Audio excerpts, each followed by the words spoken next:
Fala galera do Naturalmente! E aí pessoal? Bom, eu sou o professor Vitor Tibúrcio e eu tô aqui com vocês pra gente começar o nosso tópico sobre bioquímica. E aí bora lá galera, vamos devagar que eu vou introduzir vocês nessa aula primeiro pra gente poder iniciar um grande tópico aí da biologia, beleza? Galera, nós estamos entrando em uma das grandes áreas da biologia chamada bioquímica, certo? Pessoal, do que trata a bioquímica? Bom, como o próprio nome retrata aqui na escrita para vocês, ó, é basicamente analisar a química, ou seja, toda a formação química estrutural dos seres vivos. Então, como concentrar a química naquilo que compõe a vida, né? Qual tipo de molécula, que tipo de estrutura formam os seres vivos, né? Bom, galera, basicamente a vida ela foi se construindo em cima de todo um contexto no ambiente aquoso, a partir de uma formação orgânica. E por esse motivo nós temos aí, por exemplo, carbono, hidrogênio, oxigênio e nitrogênio, formando aí as nossas principais moléculas. Galera, são os principais átomos da nossa formação, beleza? Se a gente somar esses 4 átomos aí, a gente tem praticamente 80% da nossa formação unicamente concentrada neles. Então, ou seja, eles são os grandes formadores da vida, né? E a partir desses átomos, principalmente eles, né, não só eles, nós chegamos às nossas principais moléculas. Lembrando, né, galera, que esse conceito, né, do que como átomos levam à formação de moléculas, vocês vão estar muito bem amparados aí nas nossas aulas com o nosso querido professor Luiz Cícero na Química, né, e aí vocês vão poder claramente casar as informações da aula de Biologia com as informações da aula de Química, beleza? Bom, então vamos lá, galera. Deixa eu explicar aqui primeiramente para vocês um início, um detalhe antes da gente seguir. Então, o nosso foco é falar de compostos químicos que formam seres vivos, beleza? Então, assim, não é uma química geral, não é uma química de uma forma sistemática, né? Como vocês estudam lá na química inorgânica, química orgânica, na química geral, que a química vai trabalhar com vocês tudo muito bem. É basicamente uma química muito direcionada à composição e à formação da vida. Bom, agora deixa eu dar aqui uma dica para vocês, né? Nós vamos passar por alguns fatores nesse momento e nós vamos dividir as substâncias que formam os seres vivos em 2 grandes grupos, tá? O primeiro grande grupo é basicamente formada por moléculas que nós chamamos de inorgânicas, que é basicamente o tópico dessa aula de hoje, tá? Nós vamos falar da bioquímica inorgânica, beleza? Bom, logo depois nós entramos num grupo de moléculas um pouquinho maior, que são as moléculas orgânicas, tá? Professor, qual é a grande diferença? Galera, quando nós falamos de moléculas orgânicas, nós estamos falando de molécula que tem carbono como seu principal elemento na construção de cadeias, de esqueletos, de estruturas que compõem as moléculas, tá? Aminoácidos, proteínas, né? Aminoácidos que levam à formação de proteínas, carboidratos, lipídios, ácidos nucleicos, né? Formados aí pelos nucleotídeos, vitaminas e uma série de moléculas constituídas por carbono principalmente. E nas inorgânicas são exatamente aquelas moléculas que não partem de esqueletos carbônicos, certo? Nós estamos falando aí basicamente de água e sais minerais, que é o tema dessa aula de hoje, beleza? Então vamos lá, nosso primeiro tema é exatamente abordar a água. Então vamos inaugurar isso aqui, ó. Vamos falar um pouquinho da água, certo? Bom, galera, é o seguinte, nosso objetivo nessa aula, então, assim como em todas as outras que vocês vão ter ao longo do curso, é basicamente, dentro desses tópicos, levar uma construção para se chegar a uma coisa maior lá na frente, né? E pontuar cada um desses tópicos muito relacionados àquilo que vocês vão enxergar nas habilidades, nas competências propostas pelo Enem, certo? E nossas aulas são muito dedicadas e muito focadas na prova do Enem. Então, assim, todas as aulas que nós construímos, nós primeiro fazemos um levantamento sobre habilidades e competências, sobre a matriz, sobre as questões que já caíram no Enem, que tipo de conhecimento, né, o aluno precisaria para estar bem naquela questão, e nós vamos incluir tudo isso na aula. Então, ou seja, as aulas são bastante objetivas, bastante diretas àquilo que de fato é importante, porque o que nós queremos com vocês é construir um curso que seja proveitoso e que vocês consigam direcionar bem, né, esse curso sem que ele seja cansativo. Então, nossas aulas são muito dedicadas a isso, e vocês vão perceber isso já nessa aula de água que eu vou comentar com vocês. Então, vamos lá. Galera, nós estamos cansados de ouvir falar que a água é a principal molécula da vida, é a molécula mais importante da vida, certo? Agora vamos lá, vamos contextualizar assim. Por quê? Primeiramente, vamos imaginar que o mundo, né, ele foi construído, a vida da Terra foi construída num mundo onde a água era abundante e a vida começou na água. Então, ou seja, toda a estrutura biológica, as células, os organismos, eles se moldaram no meio aquoso. E esse é o fator determinante, esse é um fator fundamental de se entender. Porque a partir do momento que as primeiras células elas se estruturaram no meio aquoso. Então ela tinha que lidar com a água dentro, ela tinha que lidar com a água fora, e a água moldou a vida. A forma da vida que nós temos hoje foi moldada pela água. E desde então a vida foi evoluindo, se desenvolvendo, se tornando complexa, mas sempre tendo a água como molécula, como substância principal da formação. Não é à toa, pessoal, que quando nós queremos, por exemplo, avaliar a possibilidade de existir vida em outro local, tipo assim, vamos mandar uma sonda a Marte, certo? Bom, o que nós vamos basicamente procurar lá para tentar cogitar a possibilidade de vida? Água. A vida que nós conhecemos, a vida que nós entendemos, o que nós chamamos de vida está diretamente associada a ela. E se existe outra possibilidade de uma vida acontecer, nós desconhecemos. Então, o objetivo dessa aula hoje é que você entenda como a nossa vida é ligada às propriedades da água. Como as características da água afetam a nossa formação, o nosso desenvolvimento, as nossas características e as nossas habilidades como seres vivos, beleza? E vamos começar, galera, pelo seguinte fator. Água, então, é pra gente a nossa principal molécula formadora, certo? De todo ser vivo. Principal molécula dos seres vivos. Agora, olha só. Primeiramente, vamos enxergar da seguinte maneira. Não quer dizer que todos os seres vivos têm exatamente a mesma quantidade, o mesmo percentual de água, né? Galera, nós podemos, por exemplo, imaginar que nós humanos, e eu vou usar aqui os humanos como referência, né, até porque é mais importante nos contextos que vamos ver. Humanos têm 65% de água quando são adultos. Isso aí é uma estimativa, né? Ou seja, o nosso percentual de água na nossa vida adulta, ele tem mais ou menos aí 65%. Logo que nós nascemos, nós temos aí 70% de água. Quando nós éramos embriões, no início da na nossa formação fetal já, um pouquinho mais para frente, tem momentos que nós chegamos a ter entre 90% e 93% de água. Pessoal, é uma água viva, um organismo, um quinidário, que será tratado em outra aula aí da gente na frente, chega a ter 98% de água. Galera, 98% de água. Não é à toa que você chama esse organismo de água viva, né? E um grande ponto, pessoal, é o seguinte. O nosso percentual de água diz muita coisa. A quantidade de água que um organismo consegue manter diretamente está associada à capacidade metabólica. Nós podemos enxergar isso no nosso corpo até mesmo analisando tecidos diferentes. Por exemplo, o nosso percentual de água no tecido ósseo é menor do que o nosso percentual de água no nosso cérebro. Bom, isso pode relacionar diretamente ao funcionamento dos dois. O tecido cerebral, né, não só cerebral, mas de todo o sistema nervoso, encefálico e tal, ele tem mais água, o que é um indicativo forte de uma atividade metabólica mais intensa. Enquanto que tecidos que têm menor percentual de água já é um indicativo de um trabalho, né, de um metabolismo menos intenso. Então, existe essa variação dentro do nosso corpo? Existe. Nossos tecidos, nossos órgãos variam em percentual de água. Professor, eu posso atrelar isso à capacidade metabólica, atividade metabólica desse tecido? Totalmente. Inclusive, nós já tivemos questões no passado do próprio Enem. É uma das questões de referência dessa aula, inclusive, para o que nós estamos falando, em que eles colocavam lá vários tecidos humanos e o percentual de água de cada um. E a pergunta que ele basicamente fazia é: qual tecido tem maior atividade metabólica? Na questão, ele até perguntava isso de um jeito diferente. Perguntava assim, qual tecido gasta mais oxigênio? Bom, mas oxigênio é consumido num processo chamado respiração celular, que está envolvido na produção de energia. Logo, quanto maior a atividade metabólica, maior o consumo de energia, maior é o gasto de oxigênio. Então, podemos atrelar que quanto maior a atividade metabólica, maior o gasto de oxigênio.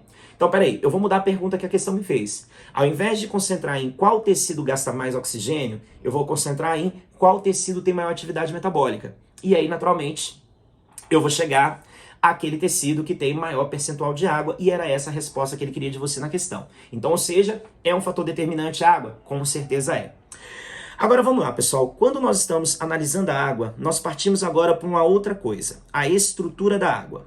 Bom, a estrutura da água, pessoal, vocês vão ver parte estrutural química bem detalhado com o nosso professor Luiz Cícero. O meu objetivo aqui é explorar a parte química da água, que seria importante nas interpretações biológicas, né? Galera, a molécula de água ela tem uma formação baseada em dois hidrogênios que se associam formando um ângulo com o oxigênio, dessa forma como ela está posicionada. Galera, esses três átomos se ligam compondo a molécula de água, né? Agora vamos lá. Baseado nisso, O que faz os átomos se ligarem para construir a molécula é o compartilhamento de elétrons. Os átomos compartilham elétrons e por isso eles se ligam estruturando a molécula. Vamos imaginar que eu vou com esse pontinho preto, que eu vou fazer aqui agora, ó. Eu estou simbolizando elétrons compartilhados entre esses dois átomos, certo? Perceba que eu coloquei numa posição aí meio intermediária, mas deixa eu te contar uma coisa. Indo em outro tópico lá da química, nós temos lá um tópico chamado eletronegatividade. Eletronegatividade. Galera, eletronegatividade em termos simplórios, vamos dizer assim, né? Simplificando aqui para o nosso contexto biológico, para não adentrar muito o conceito químico aprofundado, que vocês vão ver em outra aula com o Luiz Cícero. Eletronegatividade seria a força que um determinado átomo tem para atrair elétrons. A afinidade que esse átomo tem por elétrons que se reflete na força com que ele atrai esse elétron. E nós temos uma frasezinha que eu me lembro até hoje de quando eu estava no ensino médio, gravando essa frasezinha para fazer uma prova, que era: fui ontem no clube, briguei e saí correndo para o hospital. E aí nós teríamos uma sequência de átomos, que seriam os átomos eletronegativos. Exatamente, ó, de acordo com essa setinha que eu estou fazendo aí agora, na direção do flúor, nós saímos do menos eletronegativo, que é o hidrogênio, para o mais eletronegativo, que é o flúor. O que isso quer dizer? Mais eletronegativo, maior afinidade pelo elétron, maior atratividade pelo elétron. Deixa eu comparar quem eu quero aqui de forma bastante específica, ó. Galera, eu vou comparar o hidrogênio ao oxigênio. Galera, notem, são dois átomos que estão praticamente nas extremidades, né? O oxigênio só não está porque tem ali o flúor na frente dele, mas somente o flúor, ou seja, ele é o segundo mais eletronegativo, né? Então existe uma diferença de eletronegatividade significativa entre esses dois átomos. Então eu tenho que imaginar que na hora que eles se ligam, sabe esse elétronzinho que eu desenhei pretinho? Vou até apagar ele aqui, ó. Tá vendo? Tô apagando, ó. Vai notando aí. Galera, esse elétron ele não vai ficar posicionado exatamente no meio. Por quê? Porque nós sabemos que o oxigênio, mais eletronegativo que atrai esse elétron com mais força. E com isso, esse elétron ele é puxado para próximo do oxigênio. Lembrando que elétrons são cargas negativas. Pessoal, isso cria em volta do oxigênio um ambiente mais negativo, devido a essa capacidade que ele tem de atrair o elétron mais para ele. Paralelamente, o hidrogênio se distanciou mais da carga negativa. Logo, isso tornou o hidrogênio mais positivo. E quando nós olhamos para a molécula de água, a forma como os átomos se ligam, a forma como eles interagem, faz com que se criem polos na molécula de água, o que me permite dizer que a molécula de água tem uma estrutura polar. Galera, quando se criam polos por essa diferença de cargas, essa diferença, né, de polos elétricos, nós dizemos que a molécula é polar. Bom, vou te dar um exemplo bem simples de uma molécula que não é só como rascunho, já apago inclusive, ó, gás O2. Pessoal, pensa comigo, olha aí, dois átomos de oxigênio ligados, elétrons sendo compartilhados entre eles. Mas peraí, são dois átomos de oxigênio, eles têm a mesma força, então eles atraem o elétron do mesmo jeito. Não há por que um lado ficar mais negativo e o outro ficar mais positivo. Quando isso acontece, nós falamos que essa molécula é apolar. Professor, me dá um raciocínio direto sobre isso. Moléculas interagem por afinidade. Moléculas interagem pela capacidade que elas têm de se ligar, de se unir, de se misturar. E com isso nós criamos uma lógica simples que é o seguinte: semelhante dissolve semelhante. Logo, polares têm afinidade por polares.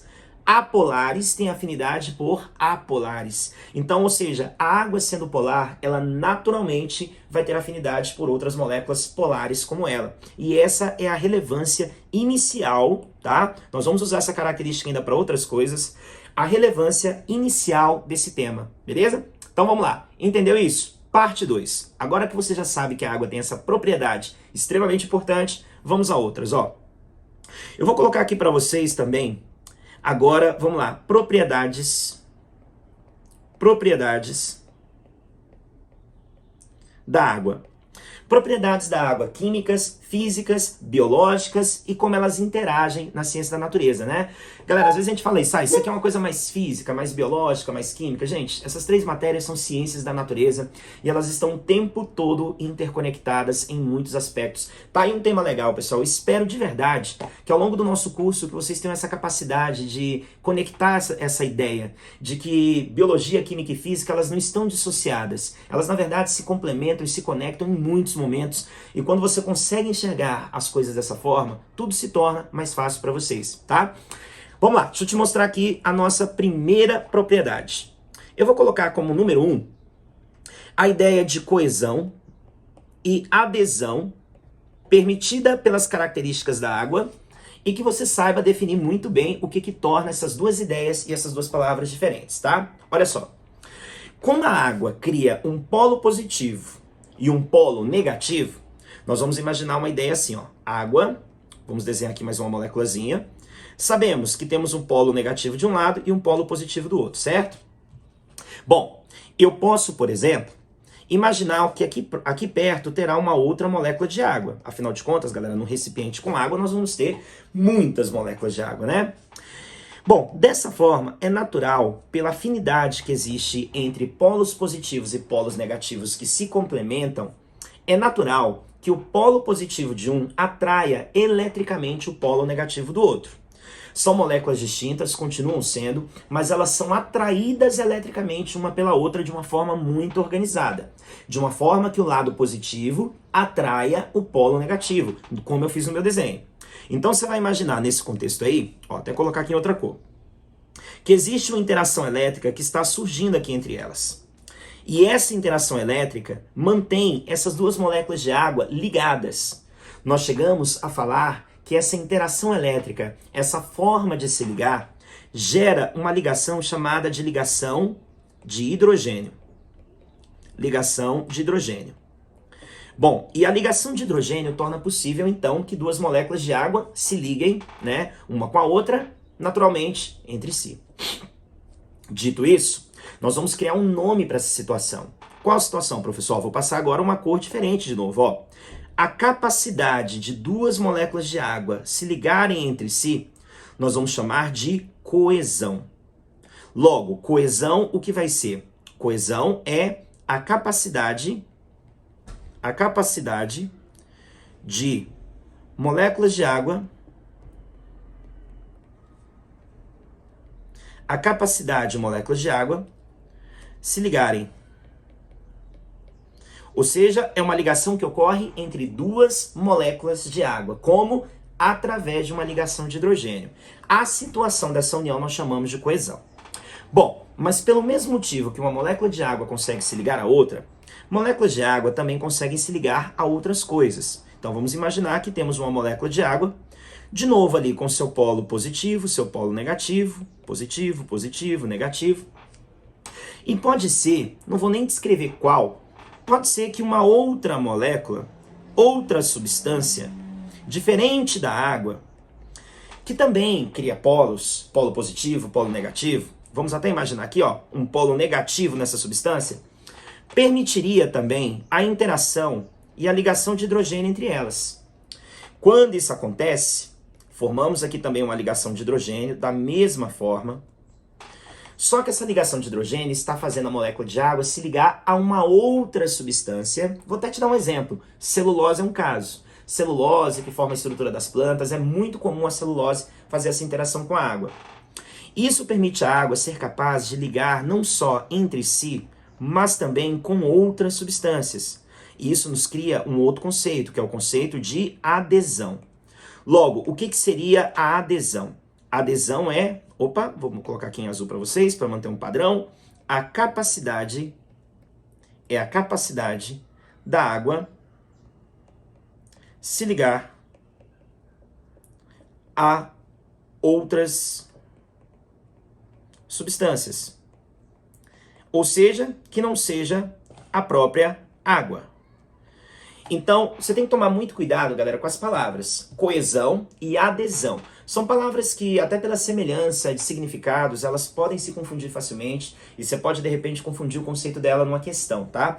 Então, coesão, água com água, adesão, água com outras coisas. Tranquilo? Então vamos lá. Primeira propriedade da água tá aí, importante, bem definida, beleza? Vamos para a próxima, ó. Chegamos agora ao que nós vamos chamar de segunda propriedade importante, que é o trabalho da água de agir como solvente. Pessoal, a água, né? A água, ela agir como solvente é uma coisa que a gente costuma falar bastante, né? No dia a dia, falar assim, a água é vou colocar entre aspas isso, solvente universal. Solvente universal. Pessoal, é importante que você tenha o seguinte raciocínio. Quando nós falamos que a água é um solvente universal, não é porque a água dissolve tudo.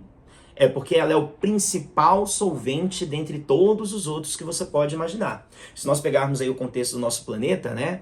Qual é o principal solvente? Qual é o solvente que mais participa de processos de solubilização nos seres vivos no mundo? A água. E por isso nós falamos que ela é universal. Mas o detalhe importante é que você tem que saber o seguinte: se a água é polar, ela dissolve estruturas polares.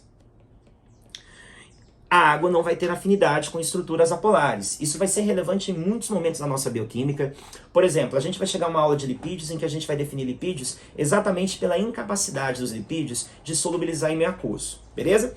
Então, se você tiver uma substância que seja polar, como por exemplo um carboidrato, como por exemplo algumas proteínas, os minerais, eles vão ficar solubilizados no meio aquoso. E pra gente isso é fundamental, porque no nosso contexto de ser vivo, de célula, nós criamos dentro da célula um ambiente aquoso. E tudo que está lá dentro está dissolvido.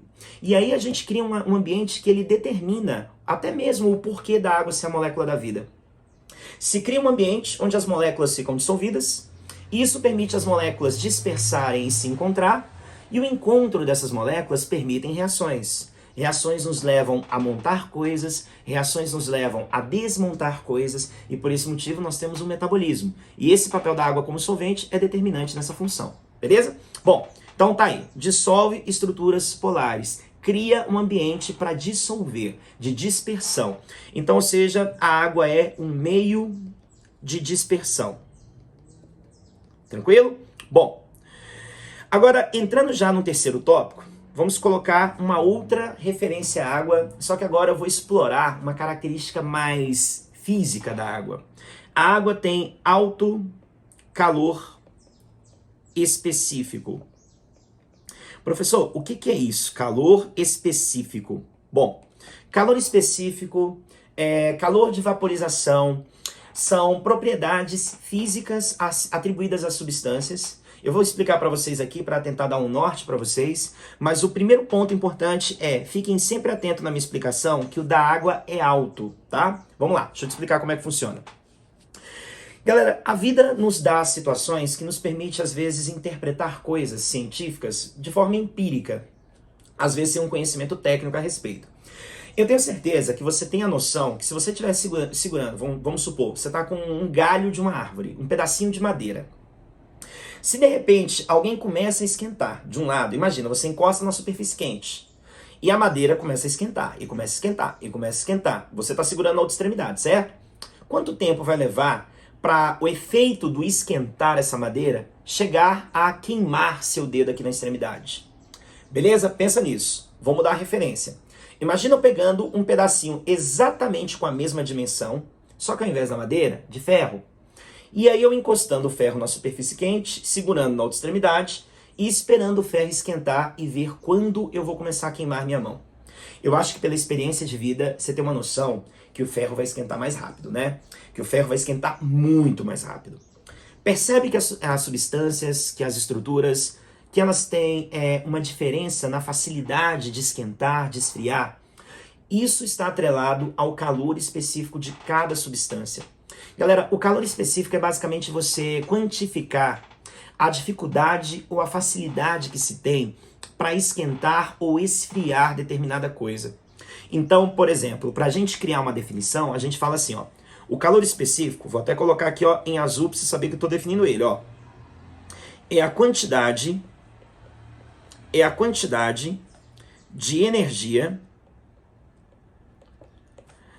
a energia calculada em calorias, tá? A quantidade de energia necessária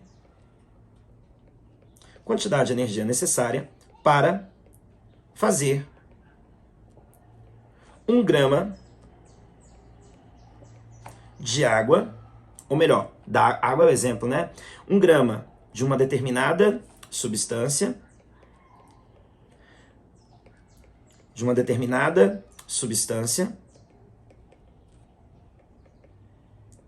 variar sua temperatura em 1 grau Celsius. Então vamos lá, vamos pegar pontos-chave dessa definição. É a quantidade de energia em calorias, certo?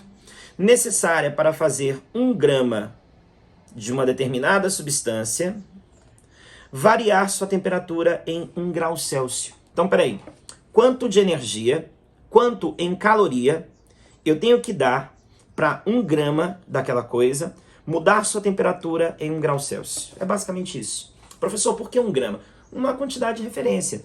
Até porque quando eu fui comparar a madeira e o ferro, eu falei para você, imagina que eles têm a mesma dimensão. Para que você pense, beleza, baseado na mesma proporção dá para comparar. Agora imagina, se eu tivesse com uma barra de ferro muito grande, talvez fosse até mais difícil aquecer pelo tamanho, pela quantidade de ferro que você tem ali, né?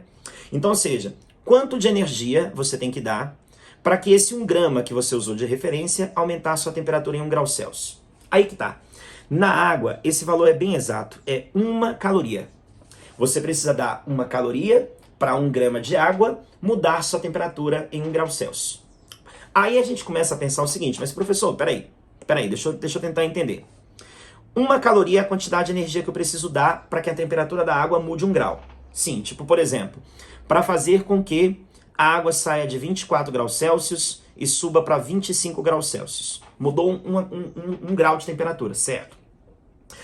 Vamos supor que eu tenha 1 grama de água, beleza? Quanto de energia eu tenho que dar? 1 caloria.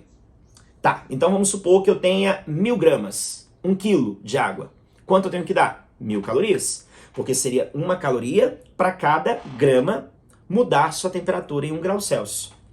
Mas no final das contas, o grande ponto é, essa energia que você está propondo, 1 caloria, isso é muito ou pouco? Bom, isso é muito. E exatamente por se considerar isso muito, a gente fala que o calor específico da água é alto. Sabe o que isso quer dizer na prática? Elevar a temperatura da água não é fácil. Não é fácil. Você tem que dar energia demais para isso acontecer. Então, quando você coloca uma água para ferver no fogão, quando você fica tentando esperar a água de uma piscina, né, ficar mais quente com o sol, você vai perceber que demora, que não é fácil. Por quê? Porque a água demora a aquecer. Porque o calor específico da água é elevado. A quantidade de energia que tem que se dar a ela é alta. Não é uma coisa fácil de acontecer.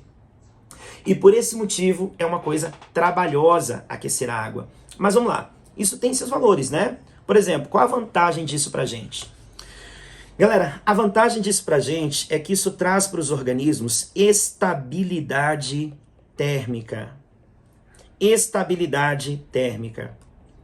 O que quer dizer que o fato de 65% do meu corpo ser água faz com que minha temperatura fique mais estável, porque não é fácil subir a temperatura do meu corpo, assim como não é fácil diminuir a temperatura do meu corpo. E eu consigo me manter na temperatura que eu, como ser humano, espero permanecer, de cerca de 36,5 graus, que é a minha temperatura ótima, que é a temperatura que as minhas moléculas, principalmente as enzimas, funcionam perfeitamente, e a água consegue me dar essa característica, tá? Outro detalhe, que a água, além de ter um calor específico elevado, a água também tem uma outra característica importante. Ela tem alto calor de vaporização. O que quer dizer que fazer a água evaporar também é difícil. Você tem que dar muita energia para a água evaporar. Você tem que dar muita energia para a temperatura dela subir. E quando ela chega na temperatura de ebulição, você tem que dar muita energia para ela evaporar. Sabe que outro fator você pode pensar? Regulação térmica. Por exemplo, quando a gente vai suar, né? Aí você enche a superfície da sua pele de água. Galera, aquela água que está na superfície da sua pele, ela vai roubar muita energia da sua pele. E ela vai roubando energia. E se ela está roubando energia de você, ela está resfriando você. Logo, qual é o papel do suor pra gente, por exemplo? Roubar a energia da nossa pele, roubar a energia do nosso corpo e com isso resfriar o nosso corpo. Então olha como essa característica acaba se tornando muito importante pra gente. Beleza? Vamos para mais uma propriedade. Bom, nesse caso agora eu vou entrar com vocês naquilo que eu vou chamar de propriedade número 4. a associação da água ao nosso metabolismo. Antes de mais nada, pessoal, deixa eu te falar uma coisa aqui. Metabolismo é um tema muito importante pra gente na biologia. Muito. Metabolismo hoje seria talvez a palavra que a gente tem na biologia que mais associa a definição de vida. Como é que a gente define vida na biologia? Metabolismo, certo? O metabolismo é o ponto-chave. Metabolismo, galera, ao pé da letra, é a capacidade de transformar. Metabole seria transformação. Seria você pegar uma coisa e ser capaz de transformar ela em outra. Seja no sentido, aí olha eu já definindo agora pontos importantes, ó. Seja no sentido de construir algo ou no sentido de destruir algo. Seja no sentido de catabolismo, tá? Tô colocando catabolismo primeiro aqui. Seja no sentido de anabolismo. Anabolismo. Ou seja, catabolismo e anabolismo são subdivisões de um tema maior chamado metabolismo. Galera, metabolismo então seria o processo de transformação, o processo de mudança. Se uma célula é capaz de gerar movimentos, gerar transformações dentro dela, significa dizer que ela está tendo atividade. E é isso que a gente mais atribui o conceito de vida. Agora, que transformação está acontecendo? Você está transformando no sentido de quebrar ou você está transformando no sentido de construir, de montar? Bom, o catabolismo é um metabolismo que está associado ao processo de desmontagem. Desmontagem. A um processo de quebra. Por outro lado, o anabolismo é um processo de montagem. Certo? Ou seja, é uma construção. Certo, agora vamos lá. Enxergando num viés mais químico.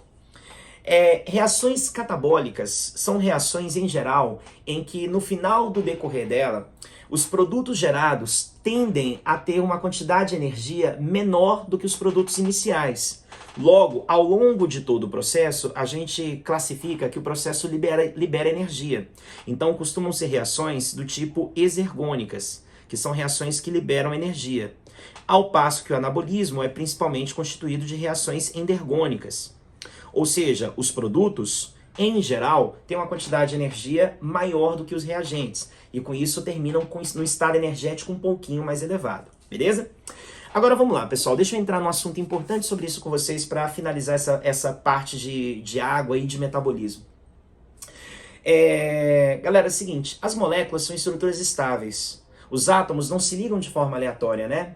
Os átomos se ligam para completar suas necessidades de composição eletrônica. O hidrogênio precisa fazer uma ligação, o oxigênio tem que fazer 2, o carbono tem que fazer 4, né? E aí vai. Então nós não podemos, ao criar e ao desmontar moléculas, deixar átomos, vamos dizer assim, com ligações abertas. Até porque isso poderia gerar nele uma estrutura reativa que ficaria procurando com quem fazer essa ligação. E ele poderia acabar danificando estruturas da sua célula, do seu corpo. Vou te dar um exemplo simples. Assim se formam radicais. Radicais são estruturas exatamente que têm ligações por fazer, que estão desequilibrados nesse arranjo, nesse complemento de elétrons. E quando você tem um elemento muito forte, tipo oxigênio, muito eletronegativo, e você deixa uma ligação nele em aberto, ele pode sair danificando qualquer coisa. Inclusive, ele pode danificar o DNA daquela célula, causar mutações. E tá aí, pessoal, talvez o nosso principal responsável por causar danos ao DNA, causar mutações e trazer problemas genéticos que a gente pode desenvolver ao longo da vida. Bom, para isso não acontecer, a vida guiou todos os processos metabólicos a acontecer seguindo o mesmo roteiro. E esse roteiro, à medida que ele acontece, ele já estabiliza as moléculas formadas e eu vou te mostrar como. Galera, vamos imaginar, por exemplo, que eu tenha aqui eu vou representar com uma bolinha, tá? Só para ficar mais fácil o meu desenho. Imagina que essa bolinha está representando uma molécula de glicose. Imagina que essa outra bolinha está representando uma molécula de frutose. Bom, essas duas moléculas estão ligadas. E aí agora, só para mostrar a ligação, eu vou mostrar o elemento, tá? Através de um oxigênio. A frutose, um carbono dela se liga a esse oxigênio, e a glicose, um carbono dela se liga a esse oxigênio. Galera, com isso nós temos aqui uma molécula chamada sacarose, que vamos inclusive falar em breve dela no aula de carboidratos na nossa próxima aula, tá? Sacarose. Vamos imaginar que eu quero quebrar essa molécula. Vamos imaginar que eu quero quebrar. Eu vou até promover essa quebra já para você ver qual é o resultado final. Ó, imagina que a glicose, vou colocar ela para cá, e que a frutose, vou colocar ela para cá, foram separadas. E aí, por exemplo, ó, o oxigênio ficou aqui e a ligação do carbono da frutose ficou ali. Eu quebrei, eu rompi a ligação bem aqui, ó. Vou até pontilhar em cima onde foi. Quando eu fiz isso, percebam, esse oxigênio ficou com uma ligação por fazer, não quero isso de jeito nenhum, porque ele se tornaria reativo e poderia roubar elétrons de uma outra ligação que eu não quero, de uma outra molécula que pode danificar a minha estrutura celular. E o mesmo aconteceu com o carbono da frutose, né, que está ali com a ligação por fazer. Para que isso não aconteça, quem faz essa reação acontecer, que será sempre uma enzima, em outro contexto de outra aula eu explico para vocês como as enzimas representam para a gente essas ferramentas metabólicas, ela sempre vai trazer uma água, pegar uma água do meio. Galera, lembrem que as reações acontecem no meio aquoso e tem muita água em volta, né? Uma dessas moléculas de água vai entrar, o hidrogênio dessa água vai vir se ligar ao oxigênio da glicose, e o outro oxigênio e hidrogênio da água que restaram, a hidroxila que restou, vai ficar ligada à frutose. E no final das contas, uma hidroxila, OH, acaba se formando nas duas extremidades. Notem que quem eu representei em vermelho é a parte que veio da água. Sabe o que eu quero te dizer? Todas as vezes que nós vamos quebrar moléculas, nós colocamos uma água nessa quebra para a água estabilizar as extremidades geradas. Logo, toda quebra que acontece na sua célula, que acontece no seu organismo, que acontece na vida, acontece a partir da entrada de uma água. E galera, para isso nós damos um título. Nós chamamos isso de hidrólise.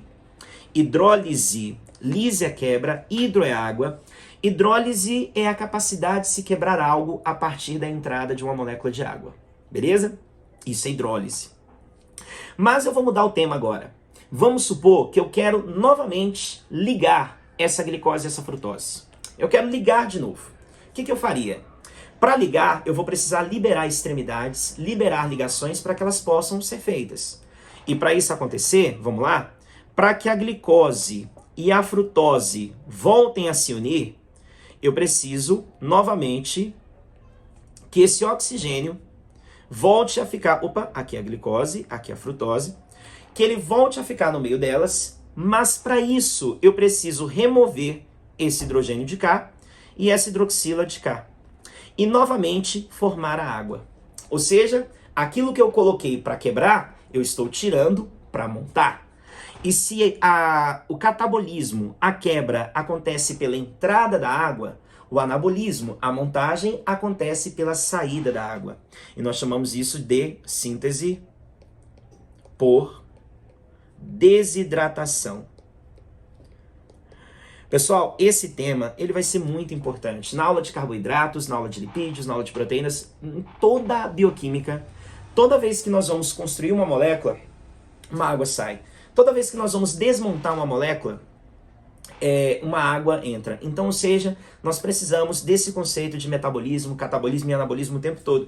E o mais importante, notem galera, se metabolismo é o conceito que mais aproxima hoje do conceito de vida, ele não existe sem a água. A água participa dele em todos os momentos. E é por isso que a gente desconhece uma forma de se imaginar a vida sem a presença da água. Galera, e aqui nós pontuamos as partes importantes sobre a água. E nesse exato momento eu vou iniciar com vocês a discussão sobre sais minerais. Bom, então vamos lá, pessoal. Nosso segundo tópico da bioquímica inorgânica são os sais minerais. Galera, essa aula é uma aula particular, ela é uma aula especial e eu vou explicar para vocês agora, antes da gente começar, por quê. Vocês vão notar esse meu discurso em duas aulas com vocês, sais minerais e vitaminas. Galera, são duas aulas que se a gente deixar, elas se tornam extremamente decoreba. Porque no fundo você fica assim, qual é a função do cálcio, qual é a função do fósforo, qual é a função do potássio, qual é a função do iodo, qual é a função da vitamina A, qual é a função da vitamina B. E acaba que no final das contas você fica muito no viés decoreba, né? Você fica olhando para aquilo, tipo, beleza, eu tenho que decorar isso, né? Agora vamos lá, deixa eu tentar mostrar para vocês uma outra forma que eu quero que vocês associem. O ponto principal sobre esses dois tópicos é, você vai tentar entender de uma forma geral, primeiro, o mais importante, geral, qual é o papel dos minerais e qual é o papel das vitaminas. O que eles são? o que eles têm que fazer de uma forma geral. Entendeu isso? Já entendeu o mais importante. Porque no final das contas, detalhes sobre esse, sobre aquele, acabam sendo coisas pequenas. E eu vou te falar mais. Não é nessa aula que você vai decorar isso, certo? Por exemplo, não é hoje que você vai decorar, o ferro faz isso, isso e isso. Sabe por quê? Porque isso vai ser só decoreba. Eu espero que em outra aula que a gente vai ter pela frente, numa aula de sistema circulatório, falando sobre hemácia, falando sobre hemoglobina, eu consiga te fazer ver o ferro participar daquilo ali. Aí você vai fixar o papel do ferro. E um dia, quando alguém te perguntar qual é o papel do ferro, você vai lembrar daquela aula, e não dessa aula hoje que eu vou listar para vocês vários, porque hoje seria decoreba. Então eu quero que vocês se foquem principalmente em entender a dinâmica, o que aquilo faz, qual é o objetivo dos minerais. Claro que eu vou listar para vocês alguns, te falar das importâncias, até porque muitas questões que vocês vão fazer vai cobrar isso de vocês, e eu vou principalmente ponderar aquilo que a gente sabe que já caiu no Enem, mas vamos lá, eu preciso que vocês enxerguem dessa forma, tá? Então vamos lá. Para começar a nossa história, pessoal, os sais representam pra gente as fontes, né? De onde nós obtemos os minerais. E os minerais, pessoal, nós estamos falando aí basicamente de elementos que eles se apresentam no nosso corpo em pequenas quantidades, de 3 a 5%, geralmente. Pequena quantidade, mas que são importantíssimos para determinadas funções. Minerais como sódio, ferro, enxofre, iodo, potássio, cloro, muitos, né? Então, eles se apresentam para a gente principalmente na forma de íons. Nós precisamos deles nas formas iônicas. Professor, o que é isso? Bom, pessoal, íon é quando você tem um elemento carregado. E aí ele pode estar carregado negativamente e assim ele é um ânion. Então, se ele for um íon negativo, ele é um ânion. Bom, mas se ele for um íon positivo, aí ele é um cátion. Um positivo é um cátion. E sendo assim, os minerais compõem para a gente uma coisa, basicamente, a nossa capacidade de obter essas estruturas do meio natural que a gente vive, né? Eles vêm de estruturas rochosas e dali passam a compor os nossos alimentos, nossa água e chegam até o nosso corpo em sua forma iônica, como ânion, carga negativa, ou cátion, carga positiva, né? Eu até, galera, eu coloquei aqui desorganizado para vocês, eu vou até arrumar, porque na verdade é cátion que vai vir primeiro, né? Então vamos colocar aqui, ó, cátion. Só estou invertendo, tá? Cátion, que é o de carga positiva. Beleza. Agora vamos lá, pessoal. Um ponto importante dessa aula é como é que nós assimilamos esses minerais? Como é que ocorre a assimilação deles? Bom, nós em geral pensamos em 3 caminhos mais comuns. Você pode obter os minerais que compõem seu corpo, que formam a sua vida, a partir de cristais salinos. Professor, como assim? Me dá um exemplo. Dou, claro. Imagina você em casa e você vai pegar o sal que você tem em casa, sal de cozinha, e ele está ali como um cristalzinho. Quando você coloca ele no seu alimento ou quando você coloca diretamente na boca, você está obtendo o mineral que forma esse sal, que no caso é o sódio e o cloro, porque ele é o cloreto de sódio, né? E você está obtendo através de cristais salinos. Eu te diria até que existe um caminho mais provável que esse. Obter dissolvido em meio aquoso. Como assim, professor? Pessoal, a água que a gente bebe, as bebidas no geral que fazem parte aí do nosso dia a dia, elas têm muitos minerais já dissolvidos nela. A água naturalmente já traz muitos minerais com ela. É claro que vai ter água mais mineralizada, menos mineralizada, mas já é uma forma diária da gente estar repondo os minerais que a gente perde, que a gente gasta, né? Então, por exemplo, quando você pega a água que possivelmente está aí com você, está aí acompanhando essa aula, é importante que você esteja se hidratando, né? Imagina que você entendeu nessa nossa aula a importância da água e como é bom e importante se manter hidratado para que seu corpo continue funcionando, inclusive seu cérebro, ou melhor, principalmente seu cérebro, né? E a água que você está bebendo aí agora, ela tem minerais nela, e ela está te ajudando a repor esses minerais. E como a gente, em geral, está sempre tendo que reidratar o corpo, né? É uma forma da gente estar sempre buscando minerais que estão ali dissolvidos nela. Além disso, galera, esses minerais podem também estar compondo moléculas complexas.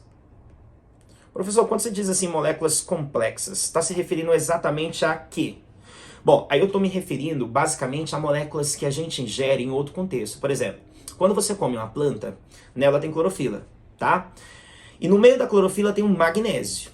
Então, peraí, o magnésio não veio para você isolado, na forma de um sal, não veio dissolvido em água, ele estava no meio de uma molécula gigante de um ser que você comeu, e ao digerir esse ser, você acabou obtendo esse magnésio. Ou, por exemplo, na carne, nós temos lá na hemácia, na hemoglobina, o ferro. Então, quando você come um produto de origem animal, naturalmente por ter sangue ali, você acaba absorvendo o ferro de forma indireta, compondo molécula mais complexa. E tá aí a forma de se obter, a forma de se fazer uma assimilação. Agora, vamos lá. Eu vou passar agora para uma parte que é o que eu estava tentando abordar com você, a função do mineral. Primeiramente, nós podemos pensar no mineral de uma função geral. E nesse momento, pessoal, é o momento mais importante. Você precisa entender a função geral. Depois nós falamos de funções específicas, e nessas funções específicas a gente vai detalhando e você vai perceber que é um momento mais decoreba. Nesse momento não, é uma função. Galera, quando nós pensamos na função geral, vou até destacar aqui de outra cor, ó, função geral, os minerais agem de forma comum como cofatores enzimáticos. Perceba que eu não estou te falando do cloro, eu não estou te falando do iodo, eu estou te falando dos minerais, de uma forma geral. Eles fazem o quê? São cofatores enzimáticos. Beleza, professor, não me ajudou muito. Me explica aí, o que é isso? Tá, vou te explicar. Agora há pouco eu estava te falando que as enzimas são as nossas ferramentas metabólicas. São elas que fazem as reações acontecerem dentro do nosso organismo, não é isso? Bom, eu vou te explicar num outro momento, numa aula de proteínas, de forma muito mais específica, o que uma enzima é. Mas nesse momento eu preciso só te dar um norte. Imagina que a enzima, pessoal, seja uma estrutura tridimensional, e essa estrutura tridimensional que eu vou desenhar aqui, ó, vou fazer aqui a minha enzimazinha, essa estrutura tridimensional tem esse formato, beleza? Bom, eu vou pegar e vou te falar que aqui embaixo dessa enzima tem um local chamado de sítio ativo. O sítio ativo é o local onde o substrato se liga. Como assim, professor? Me explica isso melhor. Tá, lembre-se que numa aula de proteínas eu vou te explicar isso muito melhor. Aqui eu só preciso que você entenda por alto a enzima, mas o foco é o mineral. Galera, o sítio ativo é o local da enzima onde o substrato se liga. Por exemplo, a enzima quebra a sacarose, que nós estávamos falando aí em água, tá? A enzima quebra a sacarose, então a sacarose tem que encaixar ali, no sítio ativo. Então perceba que eu coloquei duas entradinhas. Imagina que a glicose encaixa em uma, a frutose na outra, e assim a sacarose encaixa nessa enzima. E aí essa enzima vai e quebra a sacarose, beleza? Então a enzima é essa estrutura tridimensional. Se você notar, no outro canto, com a forma mais triangular, eu deixei um espaço. Galera, esse espaço eu vou chamar esse espaço de sítio de ativação. Ou seja, é o local onde ocorre a ativação. Como assim, professor? Bom, primeiro deixa eu te mostrar o ativador. Tenta imaginar que essa estrutura que eu desenhei aqui agora é o ativador. Galera, ativador de uma enzima. Como assim? Galera, tenta pensar que a enzima é uma máquina. Vamos associar uma máquina comum? Um carro. A enzima é um carro. E para funcionar, você precisa colocar a chave e dar a partida nesse carro. Porque do contrário, ele é uma máquina que está ali parada. Beleza? Pensa nisso. A enzima é uma máquina que está ali parada. E aí você precisa colocar uma chave nela e ligar essa enzima. Sabe quem é essa chave? O ativador. Ou seja, sem o ativador, a enzima não executa o papel dela. E aí, nesse caso desse exemplo que eu dei para vocês, essa enzima, por exemplo, não estaria quebrando a sacarose. Então ela precisa se ligar ao ativador. Galera, esse ativador, ele pode ser de dois tipos. Ele pode ser inorgânico. Quando ele for inorgânico, ele é um mineral. Ele é um cofator. Esse cofator é um mineral. Mas existe ainda a possibilidade, e eu vou repetir isso para vocês na aula desse tema, dele ser orgânico, ser um ativador orgânico. E se ele for, é uma vitamina. E aí nós chamamos de coenzima. E assim nós diferenciamos cofator quando é um ativador inorgânico, um mineral. Coenzima quando é um ativador orgânico, uma vitamina. Beleza? Bom, essa minha enzima, do jeito que ela está aí, ela está na forma inativa. Porque o ativador não está ligado nela.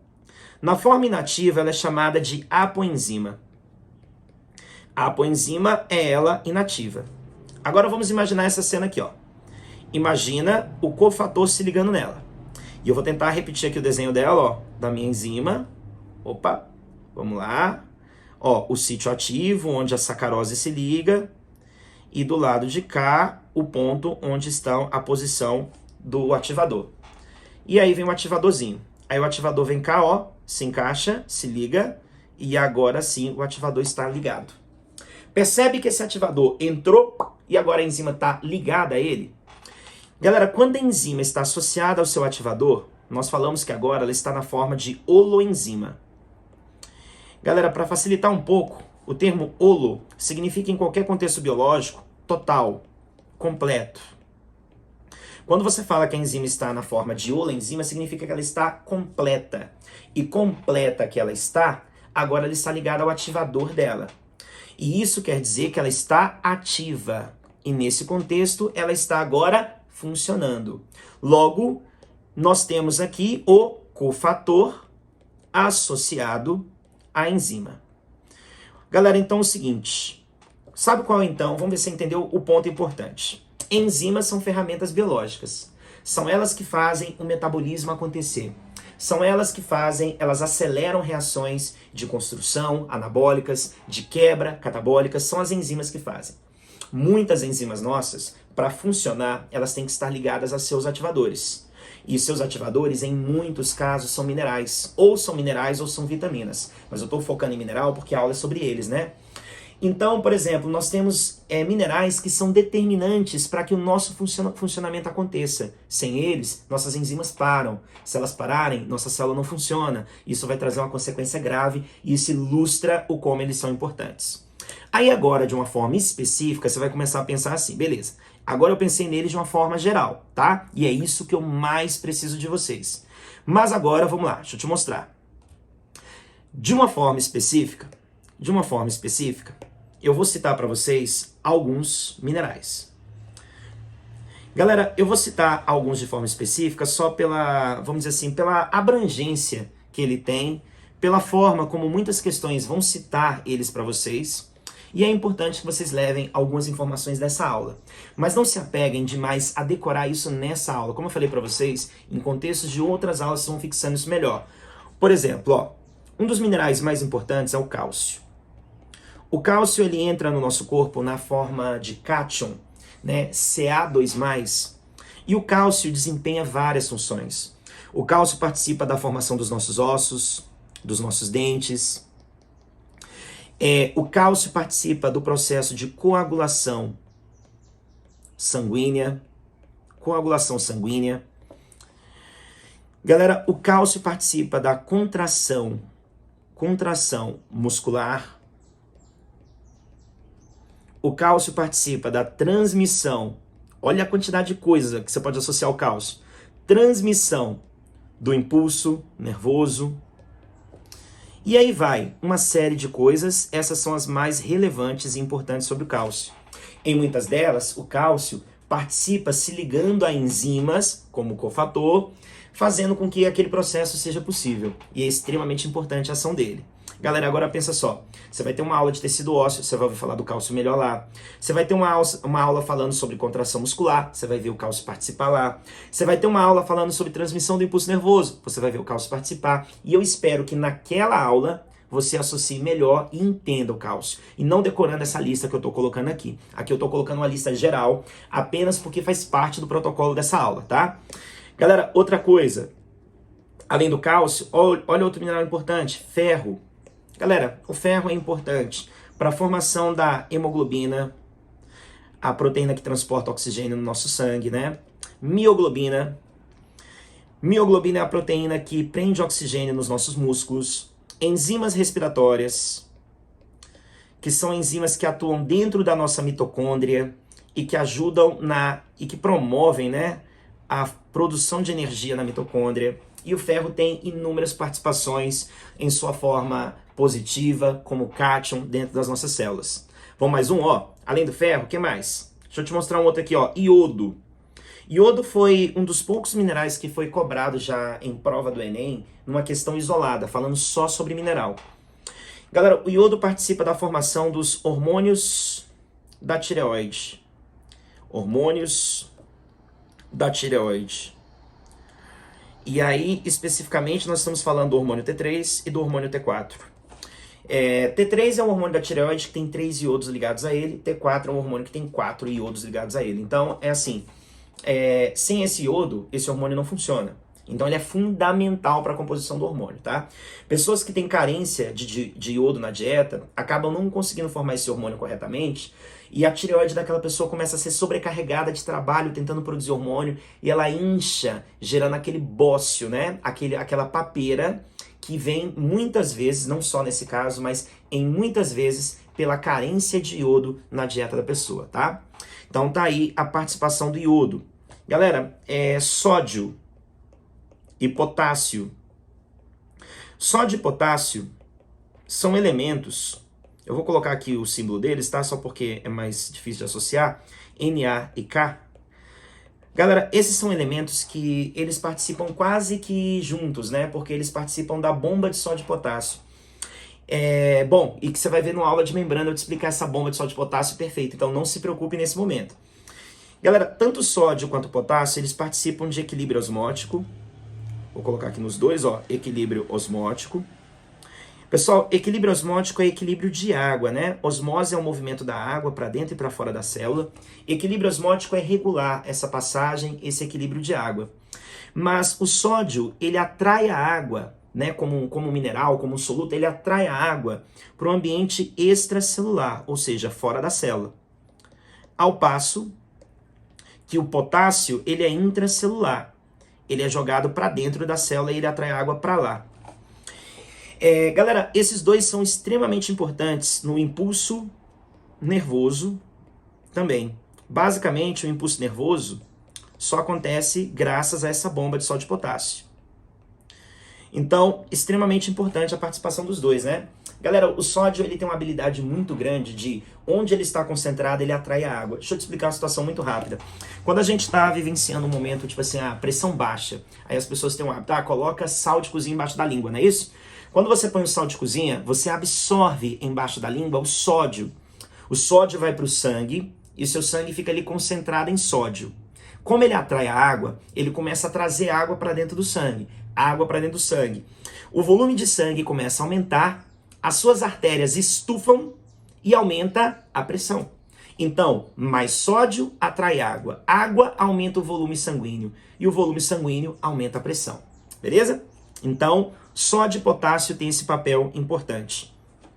Galera, cálcio, ferro, iodo, sódio e potássio configuram pra gente os elementos que você mais vai ver nas questões. Galera, a gente poderia continuar essa lista e fazer inúmeros. Seria apenas decoreba. Eu espero que a gente consiga pontuar isso ao longo das aulas e que você consiga perceber as várias participações dos minerais. Esses aqui foram apenas exemplos mais importantes que você não pode esquecer nas questões que vai fazer, beleza? Galera, nesse momento, encerramos a nossa primeira aula sobre água, sobre sais minerais, tudo o que você precisava saber para fazer uma prova do Enem que já foi realizada a qualquer um antes e com certeza a que vem pela frente está aí nessa aula, beleza? Espero que tenham entendido, vocês vão poder assistir essa aula quantas vezes quiser, recapitular em momentos que pode ter sido um pouquinho mais complicado, mas vamos lá, galera, vamos seguir junto e construindo a nossa biologia. Um abraço para vocês e até a nossa próxima aula.